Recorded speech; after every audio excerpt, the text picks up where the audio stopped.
In the studio today is Bismarck Rewane, the CEO at Financial Derivatives. Bismarck, of course, you heard the central bank governor earlier. And my first takeaway is that there appears to be a big focus on trying to do, if you like, the job of the fiscal authorities. I do get the sense that pushing out a target of double-digit growth does, to me, sound like something that we should be hearing from the finance minister as opposed to the central bank governor. But overall, your key takeaways from... No, you're right, but he said at the beginning that in conjunction with the fiscal authorities, we would seek to achieve double-digit growth. Sure. Fine. So he didn't say the Central Bank of Nigeria cannot amend the Central Bank. The Central Bank Act is very specific. Price stability, right? Monetary policy. Money policy. Pretty much. And so what the central banks of the world do is you have your framework, which is in our case explicit inflation targeting, your anchor, in this case, which is the MPR, and then your intermediate aggregates, and then try to dimension high-powered money and see the effect of transmission effect of high-powered money on the price mechanism. That's what central banks do.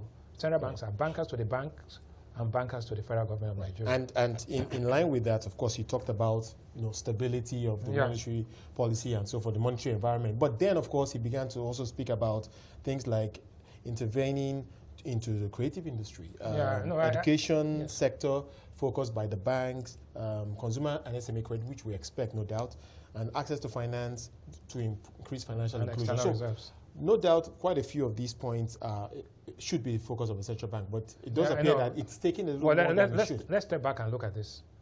First and foremost, there's collaboration between the private sector and the central bank. Yeah. The central bank, quite frankly, should take into consideration what's happening in the private sector and what's happening in the government. But the central bank is autonomous and independent and must not be influenced by those kind of interactions. But having said that, let's look at one of the most important things. Stability, robust payment system, access to credit, mortgage facilities, creative industry, and external reserves. These are a wish list. There are no specifics as dimension. When you say stability, when you say single-digit inflation, anything from 0.1 to 9.9, you've got to be specific. The range has to be. So we should be hearing something. No, there should be a dimension, something that's something along those lines. 2, when you talk about growth, double-digit growth is anything between 10% and 99%. That's not specific. That's vague. So you need to be specific. And like you said, growth objectives are fiscal objectives. And fiscal objective, and the central bank governor was good in sense, I said, in conjunction with the fiscal authorities, these are fiscal objectives. And you cannot use money policy tools to cure fiscal problems. I think that is true. Then it was quite interesting that the data points that were used were inflation that came down all the way from 18% to 11.4. But inflation at the inception of this term, the first 5-year term, inflation was 9%. It went all the way up to 18% and has come down to 11.4. So there's actually a deterioration of about 33% of the range, because if you went from 9 to 11.4. We talked about growth. The growth rate in 2014 was 6%. It went all the way to recession and has come back to 2%. So you've got to take data points from the beginning to the end. You can make references to the midpoint. Then the external buffers, external reserves was a big number, but the external reserves minus external debt gives the buffers. The external buffers at the time of the inception of that administration was $25 billion, because the external debt was $9 billion at the time. Now it's $17 billion, so it has actually deteriorated. Those are some things that need to be put clearly.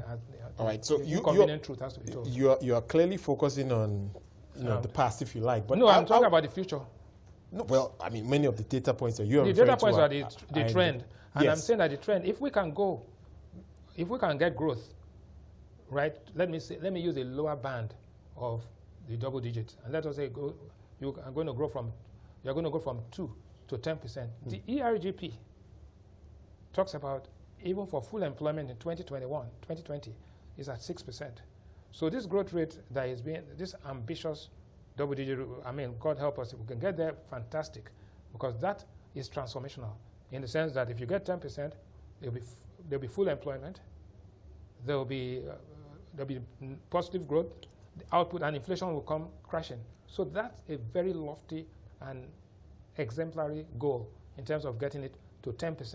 Right. But you've got to be specific that if you're going to get 10%, working with the fiscal authorities, this is a path to that. And in terms of working with the fiscal authorities, if you like, there appears to be a big focus on intervention. So he mentioned interventions into the education sector by trying to compel, I'm not sure, he didn't use the word compel, but try to persuade the banks to... Moral suasion.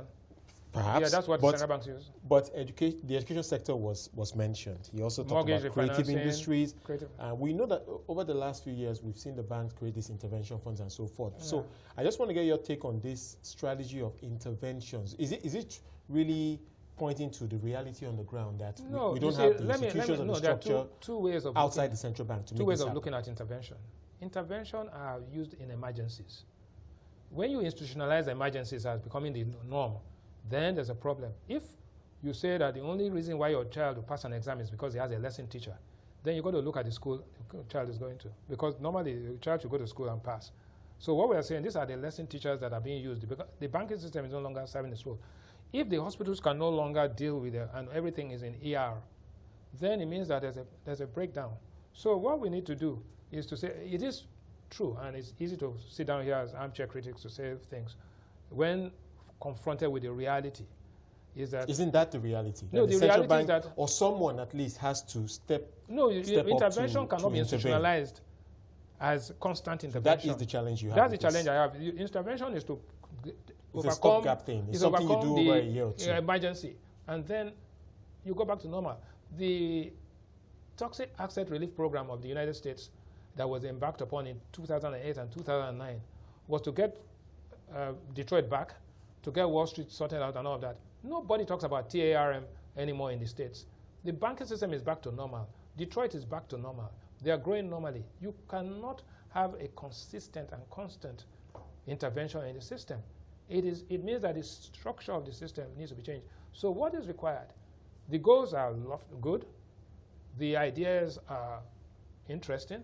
But what is required is we want to carry out structural change. Because what is happening is that the structure is weak. That's why you're having to intervene constantly.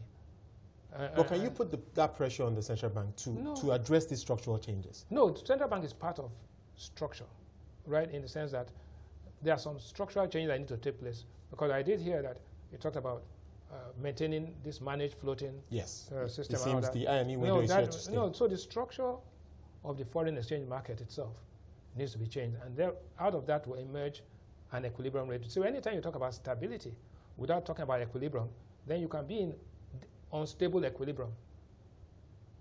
No, stable disequilibrium, which is a dangerous thing. In economics, we talk about general dynamic equilibrium, so that it's changing. What's equilibrium at 8 o'clock will not be equilibrium at 9 o'clock. We need to get into equilibrium is where the aggregate supply curve and the aggregate demand curve are intersection. Okay, so let me ask you this question. What, in your view, is the greatest challenge of this central bank governor moving forward, given the dynamics in the economy today and, of course, all that has been achieved during his tenure? I think, first and foremost, they did a great job in terms of managing the emergencies we did. No question about that. They've been able to keep inflation at 11, now it's 11.4%. But sub-Saharan African average inflation is now 8.5%. So we are above, and South Africa is talking about 4.5%, and they are nervous about it. So we need to come within the pack of our peers, right? Because we are the largest economy in Africa, and we cannot be an outlier in terms of inflation. So there has to be, and inflation is, in our case, is an output issue, right, rather than a high demand issue. So the measures of using high interest rates to actually counteract inflation can be counterproductive if growth is the primary objective. So you got Is there any other way? No, you see. Isn't that the traditional way? Yeah, no. You cannot make omelette without breaking eggs.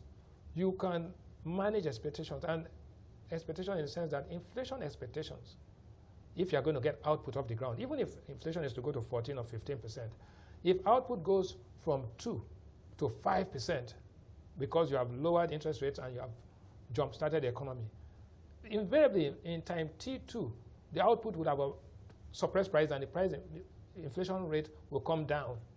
But if you constrict and shackle the economy because of what you call the high interest rates environment, monetary tightening, then you will not be able to achieve that ultimate objective, which is growth. The central bank in every country is made to create stability in times of either overheating or underperformance, in terms when you use a stimulant and you don't want it to go. So they have done a good job in maintaining stability in this situation.